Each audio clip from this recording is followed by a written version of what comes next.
अल्लाह कयामत के दिन तेरे सर पे नूर का ताज सजा देगा। नूर की ताज सजाएगा अल्लाह तेरे सर पर। कुर्बान जाओ। मैं उस मौजू पर आना चाहता हूं। तो मैं कह रहा था कि बाप, अब वो बुधवा नाम है कि नहीं है? बुधवा नाम है। अच्छा, किसी का नाम अगर होगा तो देखिए तकलीफ मत मानिएगा। यहाँ तो होता यह है कि मौलाना निसार साहब, मुफ्ती शमशीर साहब दामद बरकातहुम, हमारे जितने भी अकाबिरीन उलमाए किराम बैठे हैं, बच्चा घर में पैदा हुआ तो मौलवी साहब से की पूछवो हो, दादो छे ने दादो नाम रखते, ए दादो लड़का बेलो जो नाम रखी था। बोला अच्छा ठीक छे, नाम रखी दो। मैं आज कौन दिन छे? बोले जुमा। बोले कर नाम रखी दें जुम्मन मियाँ। शनिचर शनिचरा, इतवार इतवारी, सोमवार सोमवारी। अब मंगल को बच्चा पैदा हो गया, बोले एक नाम रखी देने मंगरू बजेती डमरू। अब बुध को बच्चा पैदा हो गया, बोले फाइनल नाम, बोले एक नाम रखी देने बुधवा। अब देखिएगा जिसका नाम बुधवा होगा उसको बुलाइएगा, इधर जाएगा उधर। अल्लाह के रसूल की हदीस आपने नहीं पढ़ी? अल्लाह के नबी ने इरशाद फरमाया अपने बच्चों के अच्छे नाम रखो, नाम का जात पर असर होता है। ये कहाँ, ये कौन बताएगा? बच्चे का अच्छा नाम रखो, नाम का जात पर असर होता है, ये कौन बताएगा? ये चटाई पर बैठकर मदरसा दारुल उलूम सिद्दीकिया नूर नगर राजधानी में चटाई पर बैठकर मौलाना निसार साहब ही बता सकते हैं। ये कॉलेज या यूनिवर्सिटी में पढ़ाने वाले नहीं बता पाएंगे। उसे क्या मालूम? उसे तो खुद पता नहीं है। उसे खुद पता नहीं माँ का मकाम क्या है, उसे खुद पता नहीं बाप का मकाम क्या है। वो तुम्हें क्या बताएगा? ये बताएगा वो जिसने कुरान पढ़ा है, जिसने हदीस पढ़ी है, वो बताएगा माँ बाप का मकाम क्या है, माँ का मकाम क्या है, खाला का मकाम क्या है, रिश्तेदारों का मकाम क्या है। आप लोगों को पता है? एक साहबी आया कि या रसूल अल्लाह, मैं जिहाद में जाना चाहता हूं। तो अल्लाह के नबी ने इरशाद फरमाया तुम्हारी माँ है? कहा या रसूल अल्लाह माँ इंतकाल कर गई। तेरा बाप है? या रसूल अल्लाह बाप इंतकाल कर गया। कुर्बान जाओ। अल्लाह के रसूल इरशाद फरमाते तुम्हारी खाला है? कहा या रसूल अल्लाह खाला है। तो अल्लाह के नबी ने इरशाद फरमाया जाओ अपनी खाला की खिदमत करो, अल्लाह तुम्हें जिहाद करने का सवाब अता फरमाएगा। ये कौन बताएगा? बोलिए अशफाक करीम साहब बताएगा? ये मुफ्ती शमशीर साहब बताएंगे आपको? मौलाना निसार साहब बताएंगे आपको? माँ का मकाम क्या है, खाला का मकाम क्या है, बाप का मकाम क्या है, रिश्तेदारों का मकाम क्या है, बहन की विरासत क्या है। मुसलमानों, ये दुनिया आरामगाह नहीं है, ये दुनिया तफरीगाह नहीं है, ये दुनिया ऐश व इशरत की जगह नहीं है, ये दुनिया तो इम्तिहान गाह है। ए बाबू, पहले मेरी तकरीर सुनो, फिर तुम तकरीर करते रहना, हम सुनते रहेंगे। एकदम चुटा मार के बैठे रहो।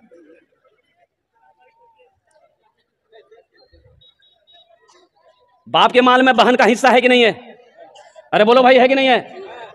कितने लोग इस मजमे के अंदर में है जो अपनी बहन का हिस्सा दिए हैं, और कितने लोग इस मजमे में होंगे जो डकार करके बैठा है। बहन का हिस्सा खत्म, क्या वो औलाद नहीं है? अल्लाह के क्या जवाब दोगे हशर के मैदान में? अल्लाह जब पूछेगा अल्लाह को आप क्या जवाब दोगे? जलसा इस्लाह मुआशरा आप आए हो, ए नौजवानों, किसी के हक को ना मारो, किसी के हक को ना दबाओ। अल्लाह की बारगाह में इसका आपको जवाब देना होगा, जवाब देना पड़ेगा। एक भाई ने 4 बीघा जमीन बेईमानी कर ली। छोटा भाई कमजोर था, तो छोटा बोले नहीं भैया जमीन तो छोड़ी ना, तो बोले चुप, लाठी देखे मार वो। अब कमजोर आदमी तो चुप नहीं रह रहा। पूरे मोहल्ले में बेचारा घर घर जाके बोला यो मेरा भैया को समझाइए ना, वो 4 बीघा जमीन देखिए मेरा दबा लिया है, दे नहीं रहा, कुछ बोलते हैं ना मारता है। तो लोगों ने कहा कि तू पंचायती बैठा, मुखिया को बोला, सरपंच को बोला, प्रमुख को बोला, पूरे मोहल्ले वाले को बैठाओ, पंचायती करो, वो जमीन कहाँ देगा, एकदम देगा। मुखिया को बोला, प्रमुख को बोला, सरपंच को बोला, पार्षद को बोला, मेंबर को बोला, पूरा गांव वाला जमा हुआ। उसके बड़े भाई को बुलाया गया। मुखिया जी बोला अरे भाई ये तुम्हारा छोटा भाई है, इसकी जमीन दे दो। सरपंच साहब बोला, मुखिया साहब बोला, प्रमुख साहब बोला, पूरा मोहल्ला वाला बोला कि नहीं बात सही है, ये गलत है, छोटे भाई का जमीन नहीं दबाना चाहिए, तुम बड़े भाई हो, जमीन इसको तुम वापस कर दो। तो वो सबकी बात सुना खड़ा हुआ, बोला मुखिया जी हम आपकी भी बात मानते हैं, सरपंच साहब आपकी भी बात मानते हैं, पूरे मोहल्ले वाले आपकी भी बात मानते हैं, लेकिन हम जमीन नहीं देंगे। तो मान लो कहाँ।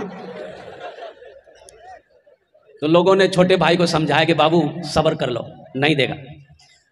ये बेईमान नंबर 1 है, जमीन नहीं देगा। छोटे भाई ने सब्र कर लिया कि इसका इंसाफ अल्लाह करेगा। कुछ दिन के बाद, कुछ महीनों के बाद हज का महीना आ गया। बड़े भाई ने सोचा थोड़ा हज कर लेते। ओहो, हज की पूरी मुकम्मल तैयारी हो गई और कुर्बान जाओ जिस दिन हज में निकलना था, सोचा कि थोड़ा सा हजरत से मुलाकात कर लें, मौलाना निसार साहब की दुआएं ले लेंगे, अल्लाह वाले हैं, इनकी दुआएं लग जाएगी, हम मक्का मदीना पहुंच जाएंगे, सफ़र आसान हो जाएगा। अब मदरसा दारुल उलूम, मौलाना निसार साहब के पास वो आदमी पहुंचा, सलाम किया, बैठा। तो मौलाना निसार साहब सारा वाक़े से वाकिफ़ थे। सारे वाक़े से वाकिफ थे मौलाना निसार साहब कि ये जो मेरे सामने में बैठा है बेईमान नंबर 1 है। अगर इम्तिहान बेईमानों का लिया जाए तो ये फर्स्ट डिवीजन में पास करेगा। तो मौलाना निसार साहब ने कहा कि कैसे बाबू कैसे आना हुआ? बोले हे मौलवी साहब तेरा मालूम नहीं छो? बोले नहीं। बोले मैं हाँ जाऊँ में जाइए। बोला अच्छा हज में जा रहा है तो पिछले का मामला फिट फाट है? बोला कि हजरत पीछे कौन मामला है, हम तो साफ सुथरा आदमी हैं। तो मौलाना निसार साहब को मालूम था कि अपने छोटे भाई का 4 बीघा जमीन बेईमानी किया है। तो हजरत ने कहा कि अपने भाई के जो 4 बीघा जमीन बेईमानी किए हो उसका? बोला अल्लाह हजरत उसी को माफ कराने तो हम जा रहे हैं। माफ होगा? अरे बोलो भाई माफ होगा और कुर्बान जाओ।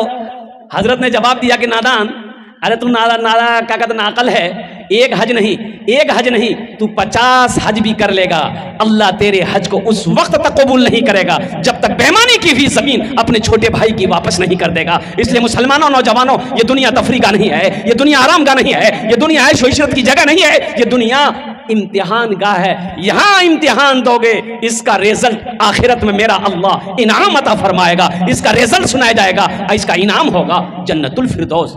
इंशाल्लाह जन्नत में जाएंगे, हाथ उठाओ इंशाल्लाह। कहना जन्नत इतना सस्तो है? हाँ है, जन्नत सस्ती है। अल्लाह ने मोमिनों के लिए जन्नत बनाया है, अल्लाह ने मुसलमानों के लिए जन्नत बनाया है। अल्लाह ने जिसने कलमा तैयबा ला इलाहा इल्लल्लाह मुहम्मदुर रसूलुल्लाह पढ़ा है, अल्लाह ने उसके लिए जन्नत में तैयार कर। एक जगह से तकरीर करके उठे, एक आदमी बोले मौलवी साहब रुको, की बात बोले मौलवी साहब जन्नत में बीड़ी मिलते है? बीड़ी हमने कहा कि तौबा तौबा। क्या है भाई? बोले कि हजरत क्या करें, आदत बहुत खराब है हमारा, हमरो नहीं पिए छे ना, हमरा अच्छा नहीं लगे। तो हमने कहा कि जन्नत में तो बीड़ी पी हो तो जलाने के लिए जहन्नम जाना होगा। बोला बाप